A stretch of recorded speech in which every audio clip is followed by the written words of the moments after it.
Hey everyone, I'm Ryan. And my name's Olivia, and welcome to the 14th episode of Finding True North, created by the Tech Allies Network, which is going to be sharing the pivotal lessons and moments that can help you navigate your career. The reason why we started is because in the pandemic, we have a lack of access to career education and motivation. And we thought this web series could be the perfect antidote to getting that information all in one place. And of course, it's very difficult to find out what people how they navigate to different careers to the next, and it's very exclusive information. So we're going to have a guest today who's going to dispel how she got from studying mathematics to now become a digital product manager.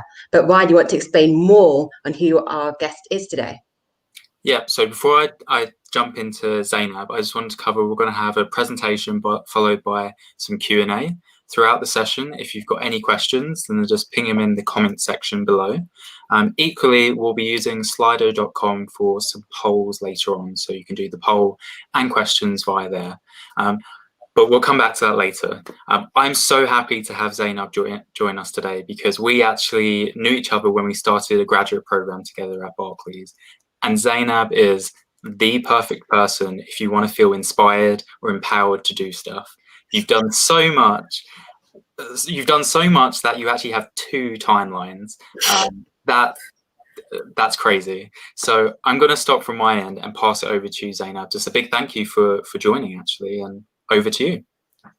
Thanks, Ryan, and thanks, Olivia. And yes, hi, everyone. My name is Zainab Kwaw-Swanzy, and I'm a digital product manager at Barclays. So I'm just going to, talk you through, I guess, my career and just things that I've kind of learned and picked up along the way. Ryan and Olivia asked me to kind of, this question of what is my sort of vision statement. And it really took me a while to think about that. And I guess it's because I really struggled to think about this one statement that brought together like so many aspects of my life and my career. And I'll just kind of say what I landed on. It is to use my voice to help support and champion others and make a long-lasting positive impact on the world. So I guess a big statement, but definitely something that drives me in my career and in my life and motivates me. So I'll just go into my timeline. So this is my kind of career, like education and corporate timeline. So in 2011, I completed my A-levels. I did further maths, biology and chemistry. Before I went to university, I actually did a gap year and did a year in industry placement before going to university. And it was with an organisation called the EDT, which I think is the Engineering Development Trust. So they do a lot of sort of STEM related opportunities, so science, tech, engineering and maths. And so in my year before university, I worked at the Royal Institution of Great Britain in London, delivering really interactive maths and engineering workshops to students kind of across the country. And this was my first, I guess, real work experience. I got paid, so it was a really kind of big deal for me to feel that stability at 18 years old. And just a way for me to get some experience and have actually a break from education before starting university, which as I went into university, I think I really valued. I then went to the University of Bristol and studied maths. I was originally on the 3-year bachelor's course, but then halfway through my course just thought, one more year, I'll do it, and converted to the 4-year undergraduate master's, the MSci. And I think actually that decision was because I had taken a year out. I guess a lot of my friends and peers, I think, got to the end of uni and felt so exhausted by, I guess, being in the education system. And kind of, I remember people being really excited to graduate and be free from education. I think having that year out really gave me that year to kind of reflect and then decide, actually, I'm going to do 4 years and kind of get as much as I can out of my university experience. As part of that, I took part in a number of internships, one at Barclays and one of Teach First. And for those who don't know Teach First, they kind of train up teachers and specifically to work in and help students from more disadvantaged schools in disadvantaged areas. And I really enjoyed both of those internships. And obviously through my gap year placement, I had already done quite a lot in education. I received kind of offers for kind of graduate offers for both of these organisations and ended up going with Barclays, mainly because I felt with with Teach First with Education, that's something that I've always been able to do anyway, whether that was through my gap year, through sort of tutoring in my spare time. So I felt well connected to that. But the kind of corporate world was new to me. So I thought I really wanted to explore this further and get some more experience there. So in 2016, I started the Barclays graduate program. On my program, I kind of rotated around different areas of Barclays head office every sort of 6 or 9 months. So got a lot of experience. And at the end of that 2-year program, you're kind of free to apply for a permanent role, really. And along my program, I had never worked in the digital space, but had come across colleagues and teams that worked within the digital banking space. And it's something that really interested me. And so I applied for a role as a digital product manager at the end of my graduate program and was successful. And so for the past almost 2 years, I've been a digital product manager. What that means is I work on kind of improving and adding new features into the Barclays app. And my kind of main goal is to drive more users onto our app. And this is something that's been really important in the past few months with kind of lockdown. A lot of people have not been able to visit branch or do their banking in the way that they usually do. So they're relying more on things like apps. And so it's been really, really kind of insightful and rewarding working on something that so many people use to do, something as important as their day-to-day banking. And then my 2020 kind of bit at the end was TBC, and because there's just been a lot that's happened in the past few weeks. But I'm able to announce literally just today that I've been promoted to a senior digital product manager. So still in the same team, but we are working on a lot more going forward. So that's my sort of career timeline. And then we'll go to my, I guess, other timeline. So it's just other kind of passions that I have that I also am involved in. So back when I was at university in my penultimate year in 2015, I met another student called Liv Little. And she approached me and said she had this idea to create a magazine that diversifies like journalism and the media, because she felt that in the media, a lot of voices were underrepresented and the whole media wasn't kind of representative of the overall population. So she had this idea of a magazine called Galdem, which platforms the creative work of women and non-binary people of colour. So she told me about that at uni, and I just thought this sounds like a great idea, so I'd be happy to support you. So there are about 8 of us who kind of helped live in founding and setting up Galdem as a magazine. It's an online magazine. It's now 5 years old. It's award-winning. We have hundreds of thousands of readers and followers, and it's really made its mark in the media and journalism industry as a publication that champions voices that aren't usually heard. So that's when I kind of got a bit more involved in writing. So I guess one of my proudest works through Galdem was interviewing Dina Asher-Smith, the British athlete. And I just kind of started to explore my creative side a bit more through Galdem. In my final year of uni, I won the Student Leader of the Year award, and that's because I got a lot more involved in the Students' Union. So very involved in the African and Caribbean Society at uni, and also kind of was president of the Maths Society, which is a lot cooler than it probably sounds, but just did a lot around supporting math students, connecting them to kind of career opportunities, that sort of thing. And so it was really great to kind of be recognised through the Student Leader of the Year award, but also the Powerless Future Leaders Award the following year, which was kind of for the same things. Then if we kind of go over to my time at Barclays, so last year I became, that was this year. So last year I was very involved in the Black Professionals Forum, but it's only this year that I became the deputy chair. And the Black Professionals Forum basically is one of our colleague diversity networks that looks to support Black colleagues, but also just generally champion diversity inside and outside of Barclays.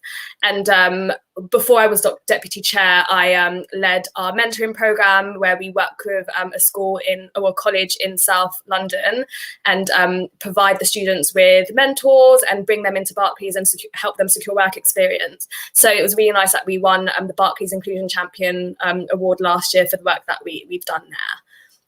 And then if we fast forward to this year, a couple of other awards that I have been kind of nominated or named in, which is, obviously it's really great to kind of, I guess, be recognised for the work that I do. I don't do it for the awards, but it's just a nice bonus. And I think for me, I find it particularly rewarding because I think if somebody kind of maybe sees me in some of these like lists or awards, maybe that would inspire them to also make a change.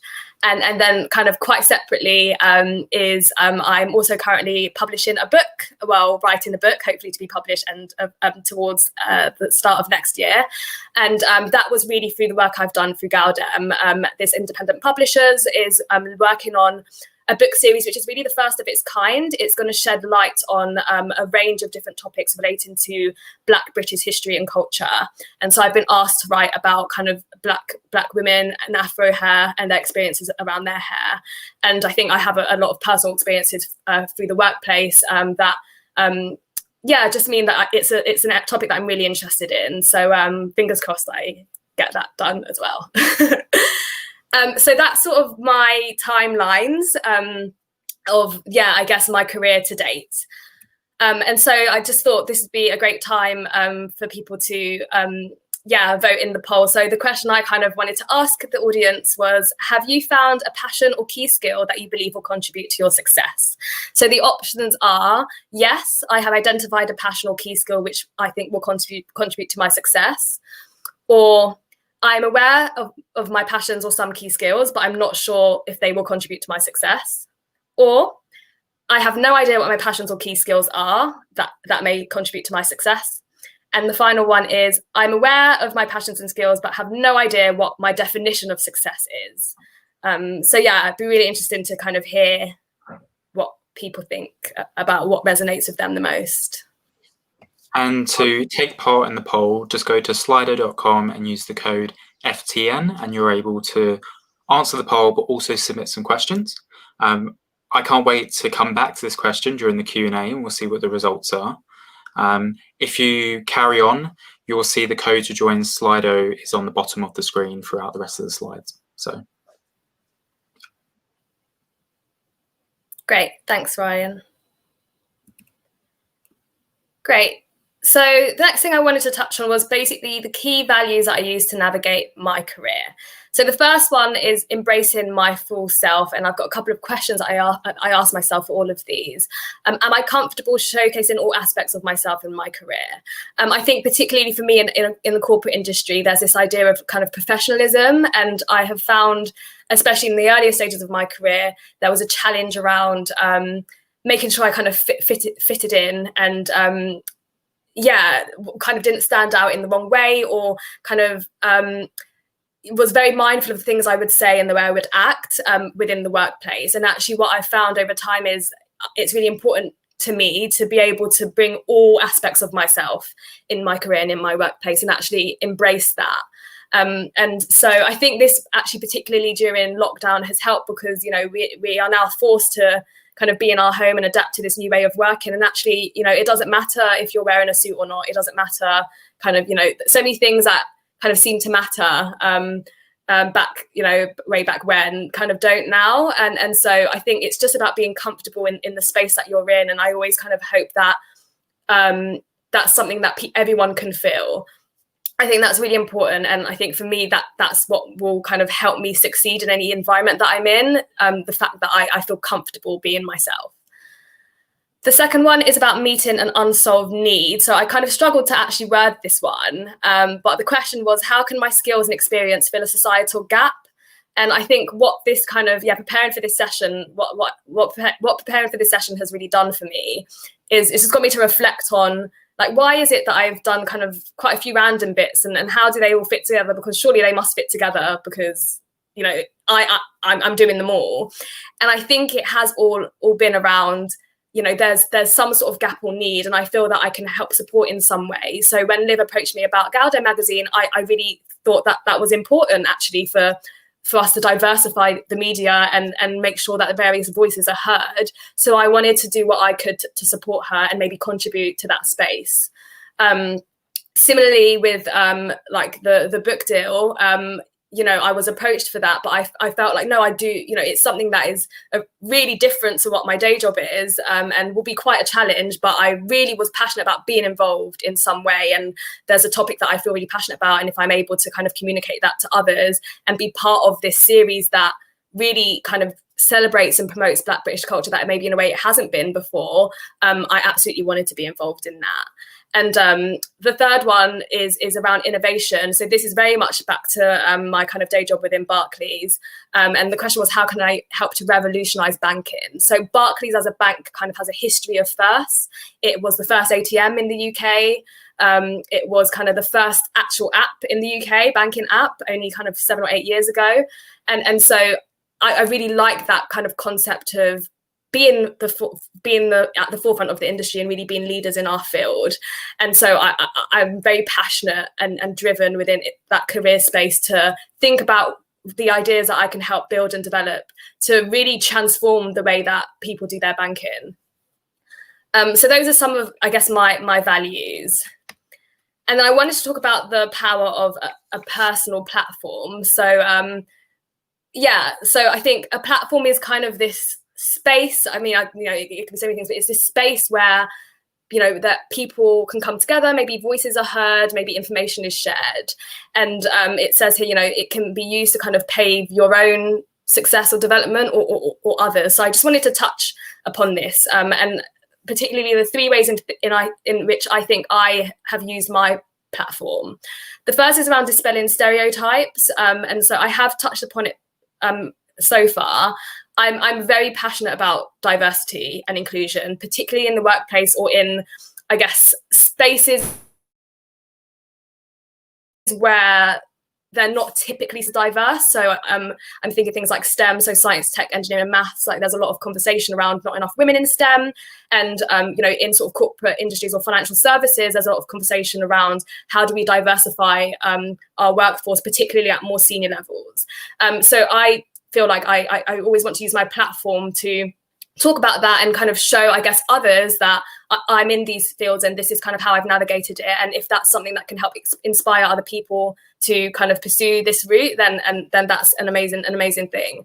And so if you look at my the kind of second, bottom left was an International Women's Day speech. I actually did it at school, and the whole premise of that my kind of keynote speech was all around being a woman in STEM and just kind of saying, that doesn't have to hold you back. And actually, if you're in that position, you can kind of use your platform to kind of look back and kind of bring others on that journey. So you don't have to be the only woman in STEM or the only, Black person in a particular space. The second one was around cultivating opinions and perspectives. So, if I touch upon Galdem again, the whole point of that was to bring together these perspectives that really get overlooked in mainstream media. And so I think that's really important, because sometimes, it's really hard to maybe break into a space. So what if you could just create your own space for those voices to be heard? And so another example of this was at work, we did a Black History Month panel, and I was on the panel, but we also had a number of different speakers from different industries, and they just spoke about like what diversity means in the different industries that they're in. And it was a great way to sort of kind of share across industries, like practices and ideas of how they help champion diversity and inclusion. And the final one is about lifting others to succeed. So, I think I've gotten to a point where I want to now use my platform to help others and kind of help others in the way that maybe I would have liked to have been helped when I was younger, or that in a way in which I was helped when I was younger, and I want to kind of do the same for others. And so there's a couple of pictures here that relate to mentoring. So through the Black Professionals Forum, I have been involved in a number of careers initiatives. And so if we look at the very first picture, top left, we have our flagship sixth form mentoring program that I mentioned earlier.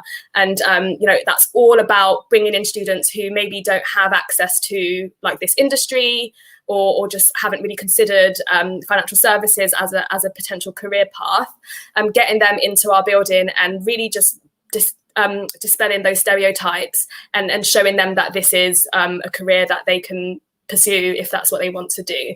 And so we pair them with a Barclays colleague as a mentor who can really support them in their development and get them to a stage where they have a clear understanding of what their goals are and what they want to achieve. So yeah, that's my thoughts on about the power of personal platforms. I guess to summarize, I think we all have platforms, and they are really powerful. So we should always be thinking about the ways in which we can use them to better ourselves and better others. 3 ways in which you can champion others. I'll just quickly, go through these tips. So the first is promote them when they're not in the room. So I think this is something that I'm very grateful for because I know other people have done for me. And so I kind of actively try and do the same for other people. So, you know, when people are kind of talking about a topic or maybe even an opportunity, you know, thinking about who can I connect you to, who do I know that could like contribute and add value and maybe can have this opportunity. I think that's really important. The second, and I guess this is a bit trickier, but it's to create a space for people's voices to be heard. And, you know, this is difficult because you need to kind of have the resources to do so. And, you know, not everyone may be able to do this. But, you know, Galdem is the example that I will touch upon here. At that stage, it didn't feel possible to just, you know, break into this industry. And obviously for me, I'm not by trade a journalist or involved in the media, but this was a way in which I could help support someone with their platform and create this space for other people to come through and be able to talk and share their opinions. And then for the rest of that industry to have to listen because there's now a platform big enough that you have to. And so, you know, if you're in a position to do so, I think this is a really valuable way to champion others, is to actually create that space. And then the third is to pass on opportunities. So I think this is almost like on the flip side, you know, there will be moments where we're in positions, maybe we have a seat at this table and our voices are heard. And actually, how do we kind of like find this new seat and bring somebody else to that table? Because maybe they can't do it themselves, or maybe there isn't that space, that separate space for them to be involved. And so I think, you know, when thinking about even for me doing this session, I was really happy to talk about to come and talk here. But there's other things I've been asked to kind of talk about, and I've started to think, actually, who else do I know who might be able to talk about, you know, this particular topic, and just so they have the opportunity, because I don't have to do everything. I know my timelines maybe imply that I do, but what I'm saying is, you know, I think it's really important to think about how you can help others as well, and not necessarily take on everything if you don't need to. Actually think about how you can bring other people in so they can kind of add value, but also they can develop themselves. So my 3 takeaways. The first is to use your voice to make change. If you don't, who will? So I think a number of the positions that I have been in or am in now, it's all been about you know, ways in which you can help transform an industry or transform a business or change perceptions. And I think we all have very different experience that we can share and that others can learn from. And so we shouldn't feel uncomfortable voicing them. The second is you are not a monolith. Don't let anyone pigeonhole you. So obviously I was a maths grad straight out of Bristol. I had a lot of people telling me to go into investment banking or to, you know, go into different careers. And I just didn't, it just wasn't something that I had particularly considered, or I didn't think that field was something I was really interested in. So I did work to explore other areas. And even now when I kind of mention working at Barclays, but also writing a book, I get people questioning kind of like how, and people kind of struggle to make that connection. And I think it's just, you just have to own it. If you're somebody who has different passions and experiences, that's absolutely fine. And don't let anyone make you feel bad about that. And also, if you maybe don't know if you have any passions or experiences, like please feel free to explore them. Because kind of a lot of the things that I have ended up doing or have ended up kind of taking part in, it was more that I didn't necessarily know that this is what I wanted to do. I just kind of wanted to explore or wanted that challenge or wanted a new experience and have just kind of ran with it. So don't feel like you need to commit to one particular kind of, I guess, career or passion or hobby. Please always feel free to explore and experiment, because that's how you can maybe further develop yourself. And then the third takeaway is to be selfish with your time and focus on the things you're passionate about. And I think this is a bit rich coming from me because I'm definitely still working through this. But I think, you know, for me, when people ask me like how I manage to do the things that I do, it is because I'm genuinely passionate about all of it.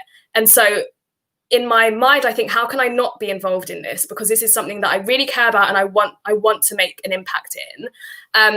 I guess then the kind of other question you have to ask yourself is, do you have capacity to do this? And that's when you have to think about, it's okay to turn things down. It's okay to not do everything, and be selfish with your time. And like I said, this is something I'm still learning. But if you do have a number of different kind of projects or activities that you're involved in, you do need to be quite strict with your time to make sure that you're able to do them, but to do them well to the kind of level that you want to.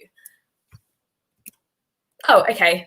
So that's the end. So thank you for listening. I hope, there were some takeaways there that you can kind of take on board. Thank you. Thank you so much, Zainab, for that. I'm always astonished whenever I hear you speak, because there's new things that I've not heard of before. And you've left stuff out. Like, for example, you were on Superdry's Instagram doing some modeling on there and some late night runs. There's so much that we just couldn't fit into this episode because it would be so long. Which actually leads me to my first question. Just a reminder for anyone watching live, you can ask questions via slido.com or in the comments tab. But back to the first thing, actually, have you ever suffered burnout? And if not, how have you avoided it? Because you've had a lot of things going on. Have you ever got to that point where you've said, that's it, enough's enough, I'm taking a break? Yeah, no, that's a really great question. And I don't think I've ever got to the official burnout stage, but it's only because I think I can tell when it's going down that way. And so both within my workplace and outside, so within Barclays, I will sit down with my manager and we'll go through things that I have working on, and we're really I'll be really honest about how I'm feeling and whether I'm feeling overwhelmed, and we'll work through that, because I have my day job, but I also have this role within our Black Professionals Forum, and they are different. That is a side of Desk Project, but I believe it should feel like part of your role, because actually it's just as important, and we're doing things that will help the business overall. But it's really easy for some of those projects to start to take over, and there's endless things to do in that space. And so what I'm trying to do at the moment is always review that quite regularly, like what is it that I have on. And my mentor always says to me, write down what is it that's draining me at the moment and what is kind of feeding me, or what is exciting me at the moment, and always being aware of that list and how you can kind of like reduce the things that are draining you, and potentially increase or just maintain the things that are exciting you at that moment. And so I guess I've just had quite good advice in that stage to never get to full burnout stage. But I think when I've been close to it, what I've ended up doing is probably taking some annual leave and just having that time, even if I'm not going away, that time to just to shut down for a bit, because I think that's really important as well. We all need to have that time to shut down and not have all these various things that we do on our mind, and that kind of feeds into that managing your time thing. Allocate time to almost not doing anything, because otherwise, that's when you really will burn out. So yeah, I think I've been very close to burning out at times, but I've kind of had people around me to help me not get to that full stage. I love the idea of writing down what's draining you and what's energizing you, and really managing your energy. I know a few other people that we actually both mutually know who do the exact same thing. They're very conscious of it, and they know themselves, so they know when they're taking on too much. It's good to be self-aware. There's a question that's come in around, actually from the beginning of the session, where you mentioned your promotion. How did that, I guess, come about? Is it something that you proactively went looking for, or was you kind of tapped on the shoulder? Yeah, that's a great question. And so for me, it was, I had already started having a conversation with my manager about working towards a promotion. And then I guess what was quite lucky for me is because our team is expanding, these roles became available within our team. And I've only been in that team for nearly 2 years now. So I wasn't actively looking for a promotion outside of my team, because I felt like there was still a lot I could get out of this role and this team. But I started to talk to my manager about kind of further development and what the next step was. And so when the role came up in my team, I mean, they still had to interview a range of candidates, but we had a couple of these roles come up. So I interviewed just like everyone else. And I guess because it was within my team, for this particular role, a lot of the work kind of overlaps with the stuff I'm already doing, right? So I guess in that sense, I was able to position myself in a good way to get the promotion.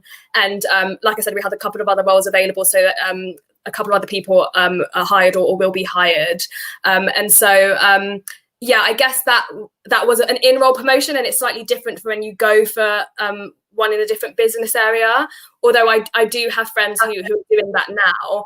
And I guess when I've spoken to them, what has helped is if it's kind of an area or role that you're kind of not in or not close to, kind of connecting to that team and some colleagues in that space kind of maybe even before you apply, or once you've applied, maybe before you have the interview, just so you can kind of fill that knowledge gap if you're up against somebody who is much closer to that area. So that's kind of the advice I would give. And like I said, we had other roles in my team available. So I had a number of people reach out to me and ask about what I do, and I was kind of happy to share that with them, because that shouldn't impact kind of me, right? So I can still talk about my journey and what I've done and what I'm doing and what the team is, and for other people. So I think that's really common. So yeah, I would just say try and find out as much about that area and the people in that space before, maybe even before you apply. Yeah, just so you can kind of demonstrate that you have an understanding of that role, and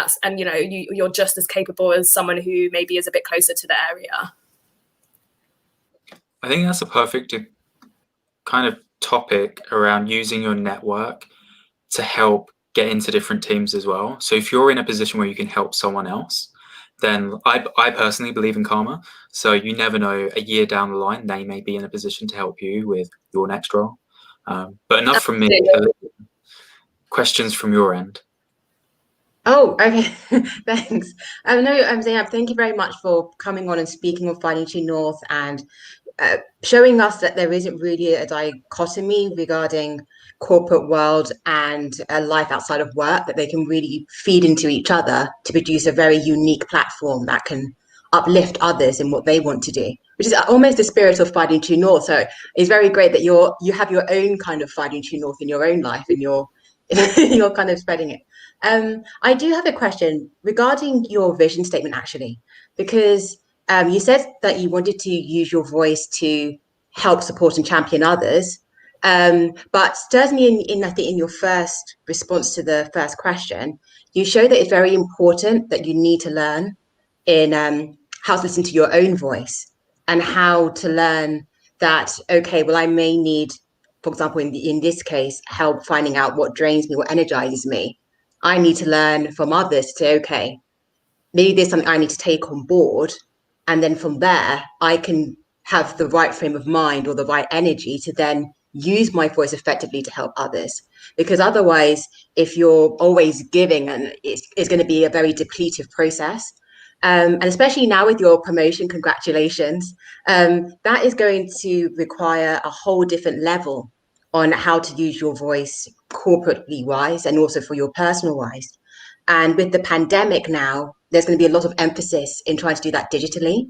And I wanted to know, how have you found it trying to use your voice to help others, but through the digital world? Because of course that would be someone may say that it has an element of complexity, because without it not being physical, you don't have the same amount of degree of like being able to connect or to bond with others, or being able to impact someone in the same way.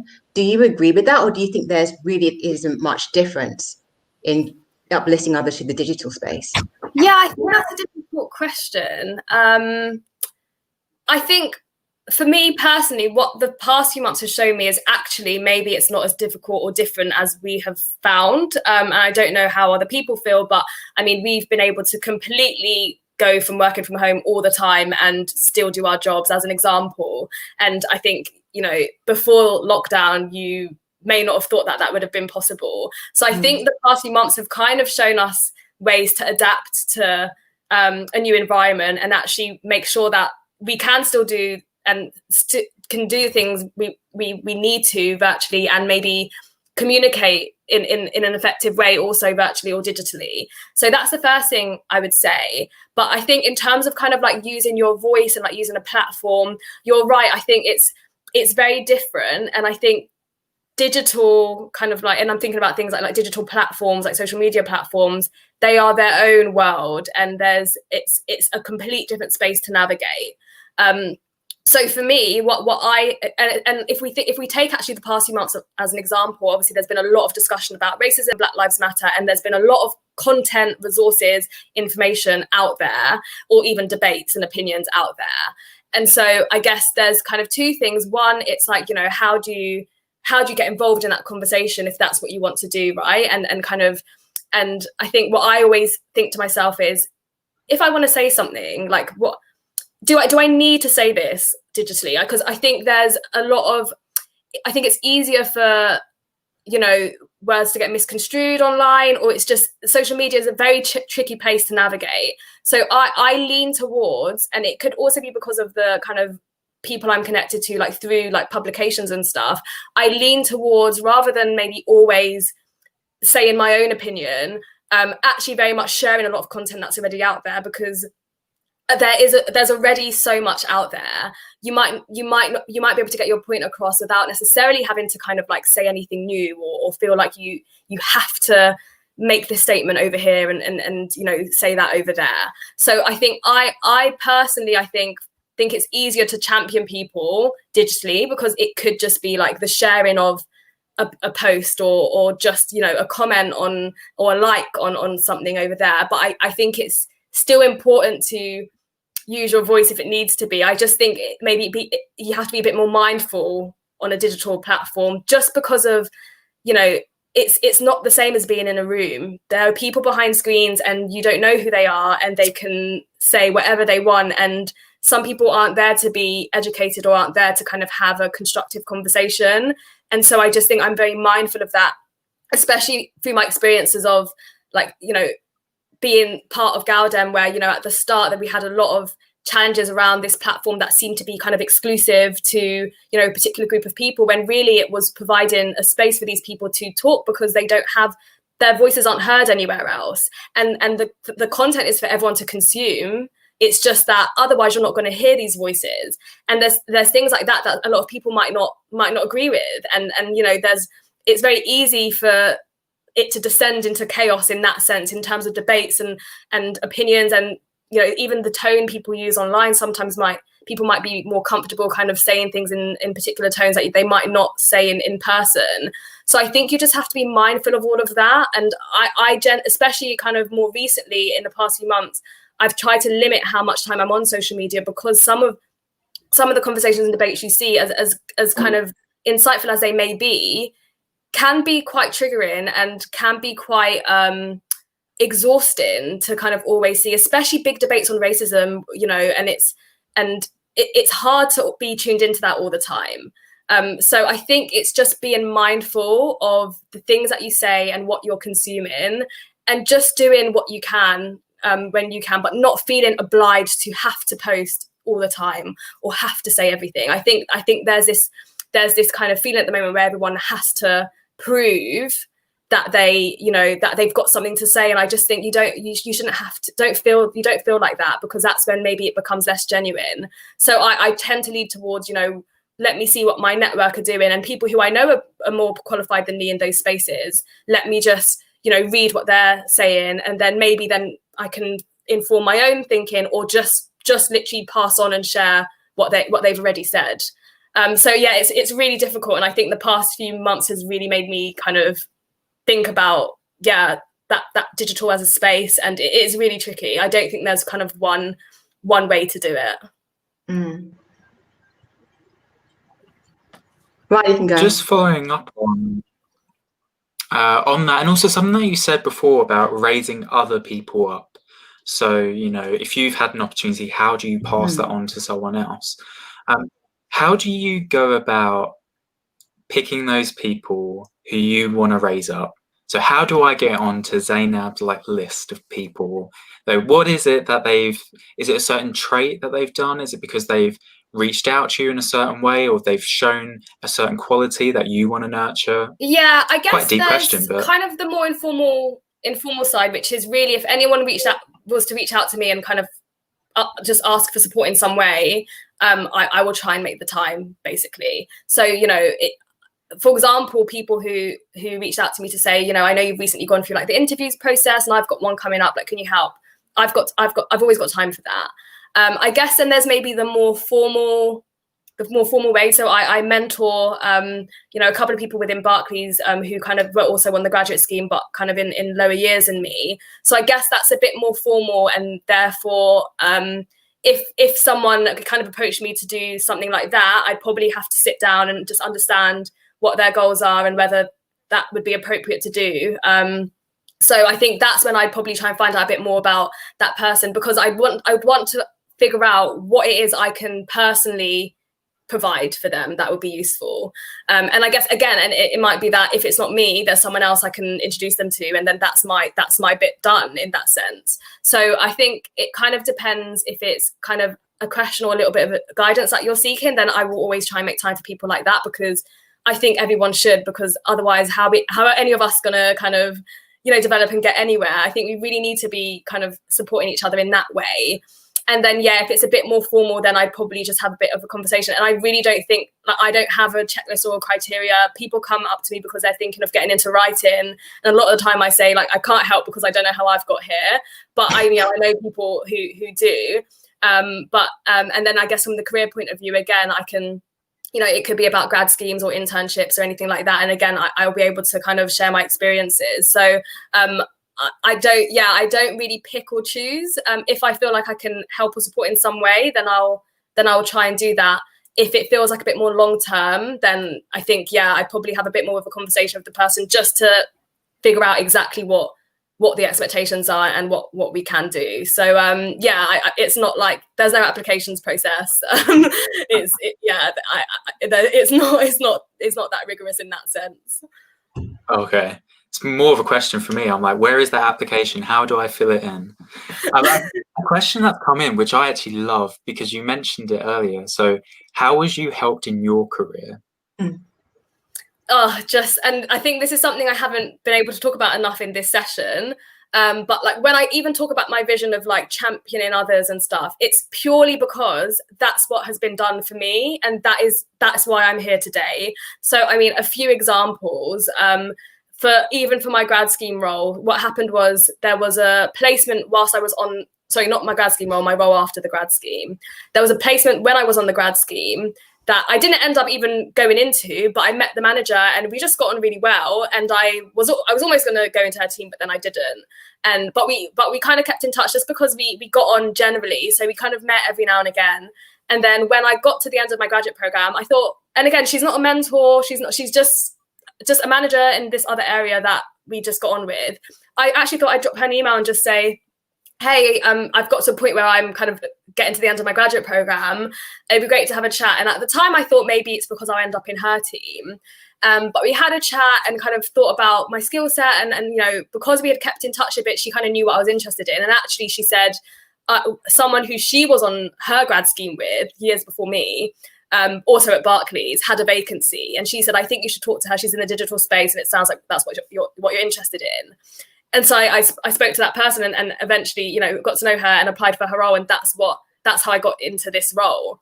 And so, that's someone chatting to me, knowing that, someone she knows has a role, and thinking, oh, Zainab mentioned that she's interested in that, so let me go and tell her. And I think that's why it's so important. And people talk about networking and it sounds like this really big, scary, horrible thing. It's not. It's just about talking to the people you know, or meeting or introducing yourself to new people, and just getting to know them and allowing them to know you, because then you will come to their mind when things like this happen.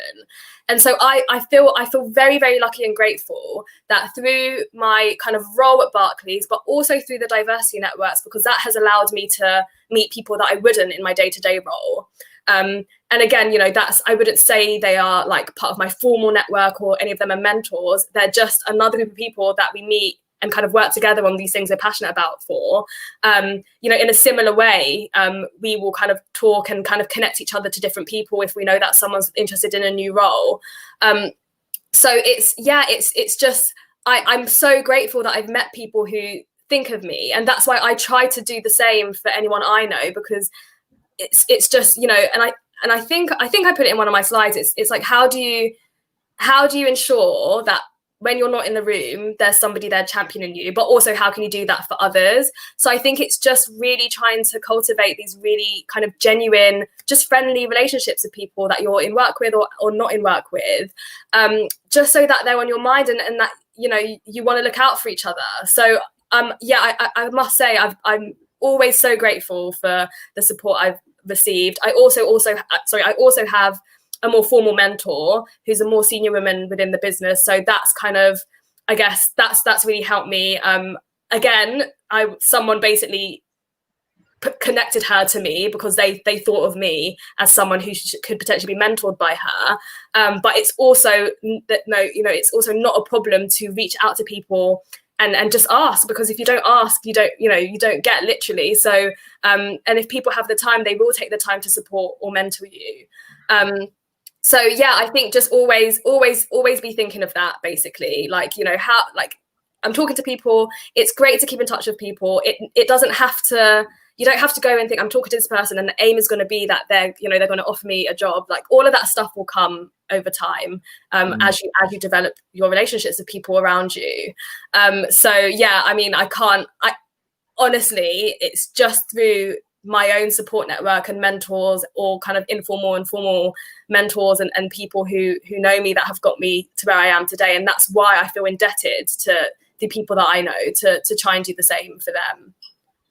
So it's really funny. It's made me reflect on an experience I had, which is in a way similar, about the power of people. Because in my first rotation, I think towards the end, a colleague of mine was like, "Do you know what, Ryan? I think you would get on really well with this guy called Andrew. You should probably talk to him at some point." And at that point, I had nothing really to go and talk to him about. But then a year and a half later, when we was going through that, finishing the grad scheme, rolling off process, I went, "Oh, I might reach out to that guy that you mentioned." So I sent him an email, and I was like, "Oh, yeah, blah, blah said you would be a really good person to meet. Will you meet for a coffee?" And then I was searching for internal jobs, and the only job that was of interest to me happened to be in his team, and he was hiring. So I already had a coffee meeting booked in with him just to meet the guy. And it just happened to turn out that he was hiring for the role that I actually really wanted. So that turned into that. And it was just really funny because it was an intro from someone else who just thought, "I think you should get on well." Exactly. And I believe that is a definition of networking, but it's just we're told that it's this big scary thing, but that is a definition of networking. It's just not even using, because it could be you might not even be doing anything, but it's just the power of the people around you and looking out for each other. Like, that's all that it is. Olivia, over to you. I wanted to add to that, because I think networking can be scary. It can be a very daunting thing, especially if maybe you're naturally introverted, or maybe you just don't like being in a large space, talking to people that you don't know.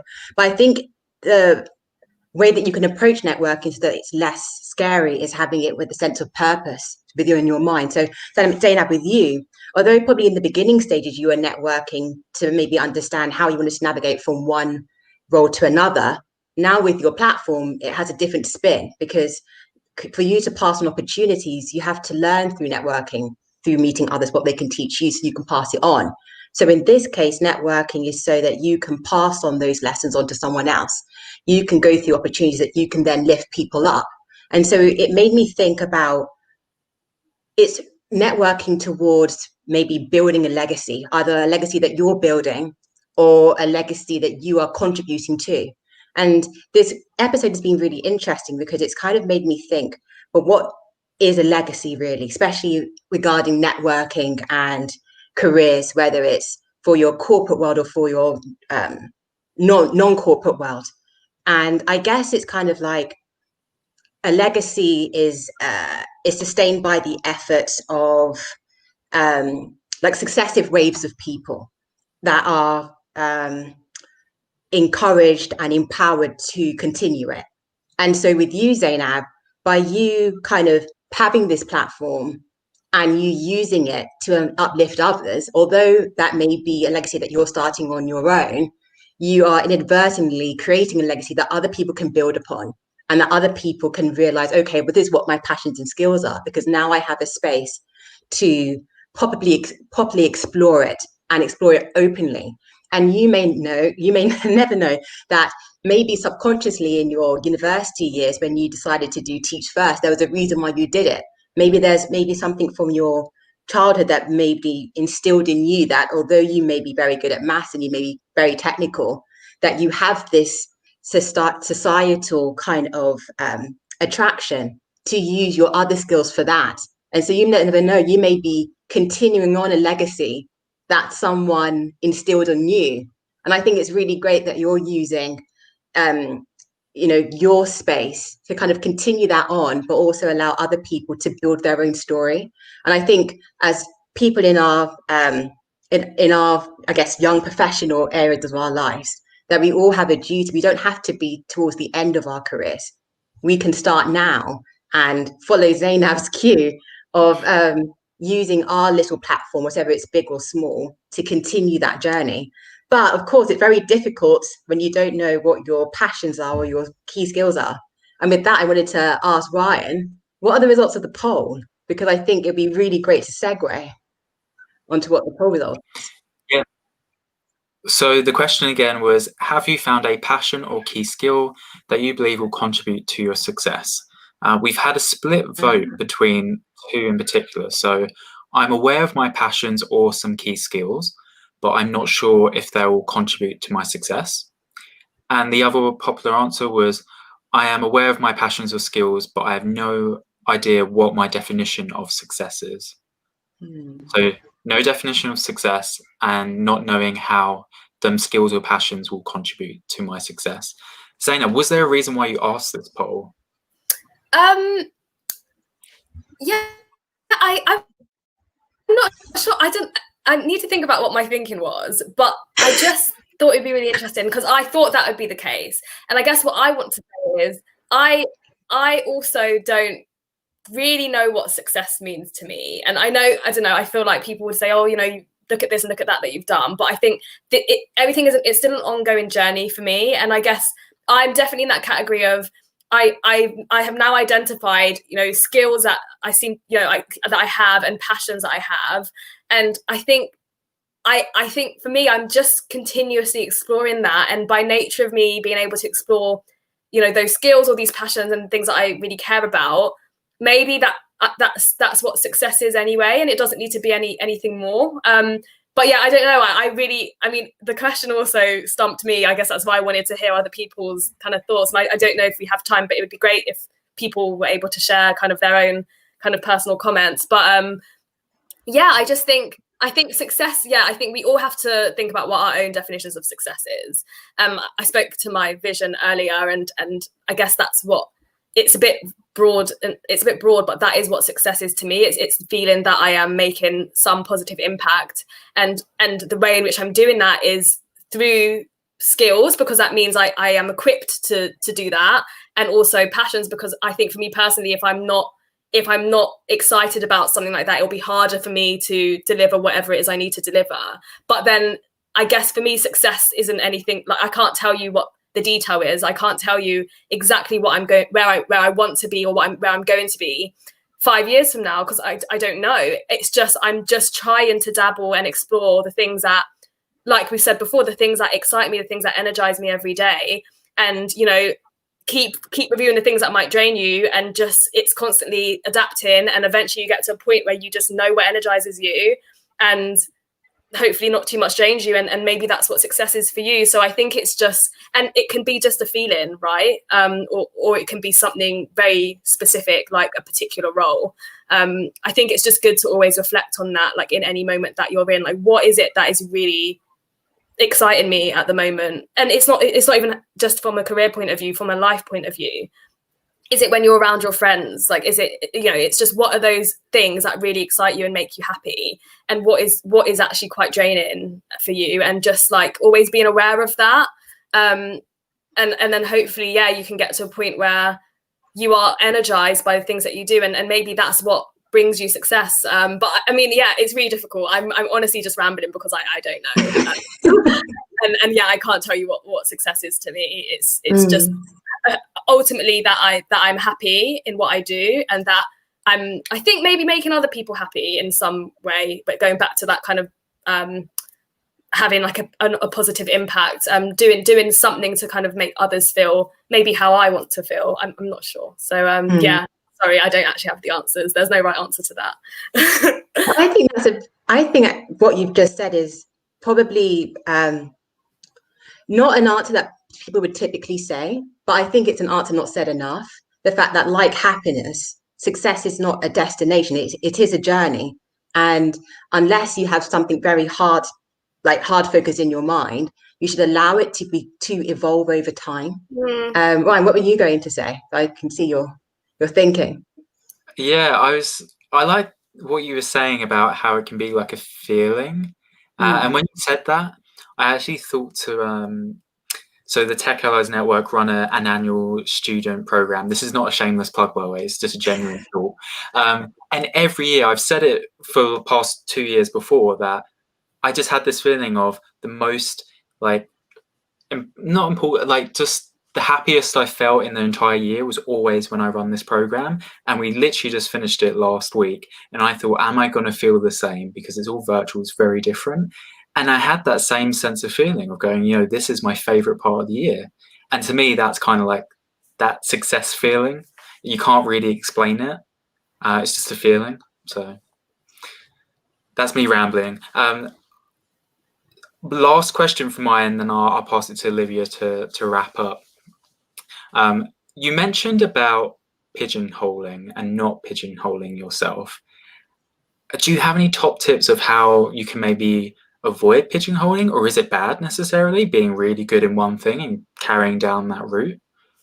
No, it's absolutely not. And if the wording said don't pigeonhole yourself, I'd actually like to change that to don't allow yourself to be pigeonholed. So that can be by you or by other people. So I was very much pigeonholed by other people, which then made me feel like I needed to go down a certain route. I mean, even for my A levels, when I was doing biology and chemistry and then maths and further maths, people saw biology and chemistry and basically told me I was going to go into medicine. But I had peers who were passionate about going into medicine. I didn't have that excitement that they had about science. I mean, I liked science, but I didn't feel that same way. But I really liked maths, and then I made that decision to.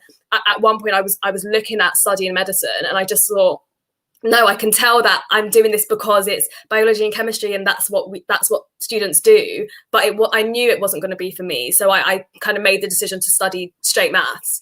Yeah, I mean, you have to be careful because you have to understand where it's stemming from. If it's that you have a particular skill or passion that you really, really care about and know that that's what you want to do, then there's absolutely not a problem with that. Also, many people are experts or become experts and specialists in whatever field they're in. Absolutely no problem with that. I wouldn't say that's pigeonholing yourself because it's you actually being confident in what you want to do. I would say pigeonholing yourself is when you feel like you can only do something, and maybe it has a bit more of a negative connotations. And I think definitely as well being mindful of if other people are making you think there's a particular route you have to go down or particular thing you have to do. That's kind of where I was getting at. So I guess my tips is to, even if you are someone who maybe voted that your passions and skills and that's what success is, and maybe it's one particular skill or passion, I think that doesn't mean you can't be open to new experiences. And actually we should always think about ways we can develop ourselves. So I think just always have an open mind, just because you never know what would come up. So as an example, on the graduate scheme, when I joined, I didn't really know about digital as a thing. Again, my internship was in private banking. I knew people in private banking. I kind of thought, I'll go into private banking. I learned about different areas and thought, okay, like private banking still sounds cool, but I actually really like the idea that's a bit more technology focused and focus on the app. Like it's a bit more kind of innovative, and just I found that more exciting. If I pigeonhole myself, I would have always pursued private banking and would have never come across digital. And I guess that's also why I chose the graduate program, because it moved around different areas. So it almost forced me out of that mindset of I want to pursue this one thing, because we have to remember, like at that stage, just fresh out of uni, you can't know exactly what you want to do. You don't know enough about anything to really know what you want to do. And so that rotational program helped me get out of that pigeonholing kind of like mindset, because you spent 6 months here and then they said, all right, thanks for that. You're now doing something completely different. And so that really helped, because actually I was able to then be open to different areas and opportunities that I literally didn't know existed before. And that's how I ended up here. So it's really difficult. I think we should just continue to challenge ourselves to think about, what other areas we should explore that we haven't already, or just, things that we can maybe try just once, and then at least you can say, I'm never doing that again. Or maybe, you learn something from it that you take forward.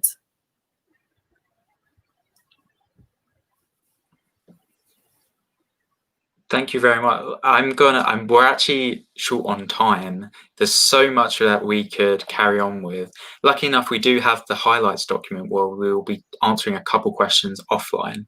Olivia, do you want to take us through what's happening Yeah, next? sure. So if we can go to the next slide, I'll explain. Oh, sorry, it's me.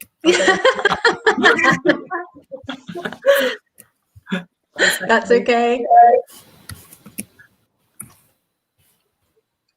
Oh, great. Right. So, Zainab, thank you once again for joining us on this episode. And I hope that you found it really enjoyable, and I'm sure our audience has as well.